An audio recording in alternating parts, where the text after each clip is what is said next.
Hi friends, நம்ம இந்த வீடியோவில் கேரளா ஸ்டைல் சிக்கன் பிரியாணி தான் பார்க்க போகிறோம். வாங்க எப்படி செய்யலாம்னு பார்க்கலாம். ஃபஸ்ட்டு ஒரு பாத்திரத்தில் தண்ணி தேவை சேர்த்துட்டு ஒரு 2 கப் அளவுக்கு தண்ணி சேர்த்துக்கோங்க. அதில் பட்டை, கிராம்பு, நான் ஏற்கனவே பாஸ்மதி அரிசியை ஊற வச்சுருக்கேன் 1/2 மணி நேரம், மிளகு 2, அப்புறம் பிரியாணி இலை, தேவைப்பட்டால் புதினா சேர்த்துக்கலாம். அது நல்லா கொதிக்கட்டும். கொஞ்சமாக ஆயில் சேர்த்துட்டு நல்லா கொதிக்க விடுங்க. கொஞ்சமாக உப்பும் சேர்த்துக்கலாம். இதோட அது கொதிக்கட்டும். இப்போ சைடில் ஒரு கடாயில் கொஞ்சமாக எண்ணெய் சேர்த்துட்டு பொடிசாக நறுக்கின வெங்காயத்தை நல்லா பொரித்து எடுத்துக்கலாம். ப்ரௌன் ஆகிற வரைக்கும் நல்லா நம்ம பொரித்து எடுத்துக்கலாம். இந்தளவுக்கு ப்ரௌன் ஆனதும் எண்ணெய் வடிகட்டி எடுத்து தனியாக ஒரு பவுலில் மாற்றிடுங்க. இது கடைசியாக நம்ம சேர்த்துக்கலாம். இப்போ தண்ணி நல்லா கொதிச்சிருச்சு. இப்போ பாஸ்மதி அரிசி 1/2 மணி நேரம் ஊற வச்சுருக்கேன். அதோட இதை சேர்த்துக்கலாம். உங்களுக்கு எந்த அளவுக்கு அரிசி தேவைப்படுதோ அந்தளவுக்கு நீங்கள் சேர்த்துக்கலாம்.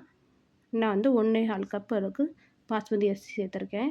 இப்போ நல்லா கொதிச்சிருச்சு. வெந்துருச்சான்னு பாருங்கள். ஒரு 70% நமக்கு நல்லா வெந்திருக்கணும் அரிசி. இன்னும் கொஞ்சம் நல்லா வேகணும். அது நல்லா வேகட்டும். இப்போ சைட்லேருந்து சிக்கன் வாஷ் பண்ணி எடுத்திருக்கேன். அதில் கொஞ்சமாக 1/2 ஸ்பூன் அளவுக்கு மஞ்சத்தூள், மிளகாத்தூள். இது ஒரு 15 மினிட்ஸ் நல்லா ஊறணும். அதனால முன்னாடி ப்ரிப்பேர் பண்ணி வச்சுக்கிறேன். கரம் மசாலா ஒரு 1/2 ஸ்பூன், சிக்கன் மசாலா ஒரு 1/2 ஸ்பூன் சேர்த்துக்கிறேன். உப்பு தேவையான அளவு சேர்த்துக்கிறேன். இஞ்சி பூண்டு பேஸ்ட்டு, கொஞ்சமாக 1/2 லெமன் மிக்ஸ் பண்ணிட்டு நல்லா மிக்ஸ் பண்ணிக்கோங்க. எல்லா அளவும் ஸ்ப்ரெட் பண்ணுற மாதிரி நல்லா மிக்ஸ் பண்ணி ஒரு 15 மினிட்ஸ் நல்லா அது ஊறட்டும். தனியாக எடுத்து வச்சிடலாம். இப்போ ரைஸ் ஓரளவுக்கு நல்லா வெந்துருச்சு. 70% எல்லாம் வெந்துடும். தம் போடும்போது நமக்கு நல்லா வெந்துடும். இப்போ நம்ம வடிகட்டி ஒரு பவுலில் மாற்றிக்கலாம். இது தனியாக எடுத்து ஆற வச்சுருக்க ஒரு தட்டில். உங்களுக்கு எந்த அளவுக்கு பிரியாணி வேணுமோ அந்தளவுக்கு நீங்கள் அரிசி போட்டுக்கலாம். இது 70% நல்லா வெந்துருச்சு. தம் போடும்போது நல்லா 100% நல்லா வெந்துடும் நமக்கு. இப்போ சைடில் ஒரு கடாயில் கொஞ்சமாக கீ சேர்த்துக்கலாம். கீ சேர்த்துட்டு முந்திரி, திராட்சை இதெல்லாம் பொன்னிறமாக வறுத்து தனியாக எடுத்து வச்சுக்கலாம். சிம்லேயே வச்சு நல்லா பொரியட்டும். அது தனியாக எடுத்து வச்சுக்கலாம். இப்போ ஒரு அடிகனமான பாத்திரத்தை வச்சுட்டு அதில் கொஞ்சமாக எண்ணெய், நெய்னா சேர்த்துக்கலாம். உங்கள் விருப்பம்தான். பட்டை, கிராம்பு, அப்புறம் வெங்காயம் சேர்த்துக்கோங்க. சேர்த்துட்டு நல்லா வதக்கிக்கோங்க. வதங்கினதும் கொஞ்சமாக உப்பு சேர்த்துக்கோங்க. அப்போ தான் நமக்கு சீக்கிரம் வதங்கும். சிம்லேயே வச்சு நல்லா வதக்கிக்கோங்க.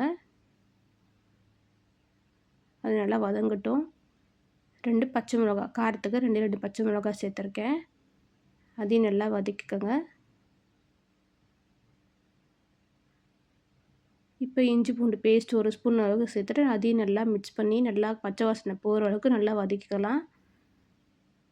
இப்போ கொஞ்சமாக 1/4 ஸ்பூன் அளவுக்கு மஞ்சத்தூள், மிளகாத்தூள் 1/2 ஸ்பூன் அளவுக்கு சேர்த்துக்கோங்க. காஷ்மீர் மிளகாத்தூள் இருந்தால் அதையும் நீங்கள் சேர்த்துக்கலாம். தனியாத்தூள் ஒரு 1/4 ஸ்பூன் அளவுக்கு சேர்த்துக்கோங்க. அப்புறம் சிக்கன் மசாலா இருந்தால் அதுவும் 1/4 ஸ்பூன் அளவுக்கு சேர்த்துட்டு மிளகுத்தூள் கொஞ்சமாக சேர்த்துக்கோங்க. அதையும் நல்லா வதக்கிக்கோங்க. ஒட்டுச்சுன்னா அடி பிடிச்சிச்சின்னா லைட்டாக எண்ணெய் ஊற்றிட்டு நல்லா வதக்கிக்கோங்க. சிம்லேயே வச்சு வதக்கிக்கோங்க. தக்காளி போடுறது இல்லை நமக்கு இதில். இப்போ ஊற வச்சிருக்க சிக்கனை இதோட நம்ம சேர்த்துக்கலாம். சேர்த்துட்டு நல்லா மிக்ஸ் பண்ணிக்கோங்க. நல்லா வதங்கட்டும். இப்போ 1/2 டம்ளருக்கு தண்ணி ஊற்றி நல்லா வேக வச்சுக்கலாம். சிக்கனை மூடி வச்சுருக்கேன். நல்லா வேகட்டும். இப்போ ஒரு 10 நிமிஷம் கழித்து ஓப்பன் பண்ணி பார்க்குறேன். நல்லா சிக்கன் வெந்திருக்கும் நமக்கு. சிக்கன் சீக்கிரம் வேகும் நமக்கு. ரொம்ப நேரம் வேகணும்னு தேவையில்லை. ரொம்ப நேரம் வேகுச்சுன்னா ரப்பர் மாரி ஆயிரும். இப்போ ஓரளவுக்கு நல்லா வெந்துருச்சு. தண்ணியும் விட்டுருச்சு. இப்போ நம்ம ஆற வச்சுருக்க ரைஸை இதோட நம்ம சேர்த்துக்கலாம். ஒரு தட்டில் நான் தனியாக ஆற வச்சேன். அதான் நான் இதோட மிக்ஸ் பண்ணுறேன். மேலே போடுறேன். மேலே போட்டு நல்லா எல்லா பக்கமும் படுற மாதிரி நல்லா ஸ்ப்ரெட் பண்ணி விட்டுட்டு இந்த முந்திரி, திராட்சை இருக்குல்ல அதை நம்ம சேர்த்துக்கலாம். அதோட கொஞ்சமாக புதினா, அப்புறம் இந்த பொரிச்சு வச்சுருக்க வெங்காயத்தையும் நம்ம இதோட சேர்த்துக்கலாம். எல்லா இடமும் சேர்த்துட்டு கடைசியாக கொஞ்சமாக அந்த நெய் கொஞ்சமாக இருந்துச்சு, அதையும் நான் இதோட சேர்த்துக்கிறேன். சேர்த்துட்டு நல்லா மிக்ஸ் பண்ணி விட்டு ஒரு தம் போட்டுருங்க. ஒரு 5 நிமிஷம் கழித்து ஓப்பன் பண்ணி பார்த்தா நமக்கு வந்து ரெடி ஆகிடும். அவ்வளோதான், ஃபுல்லாக நமக்கு நல்லா உதிரி உதிரியாக ரெடி ஆகிடுச்சு. பாருங்கள், ரைஸ் நல்லா வெந்திருக்கு. நமக்கு ஒரு 10 நிமிஷம் கழித்து சிம்லேயே வச்சு 10 நிமிஷம் கழித்து ஓப்பன் பண்ணி பார்த்தீங்கன்னா நல்லா நமக்கு வெந்திருக்கும். அவ்வளோதான், ரெடி ஆகிடுச்சு. Kerala style chicken biryani. நீங்களே வீட்டில் ட்ரை பண்ணி பார்த்துட்டு எப்படி இருந்துச்சுன்னு கமெண்ட் பண்ணுங்கள். Thank you friends.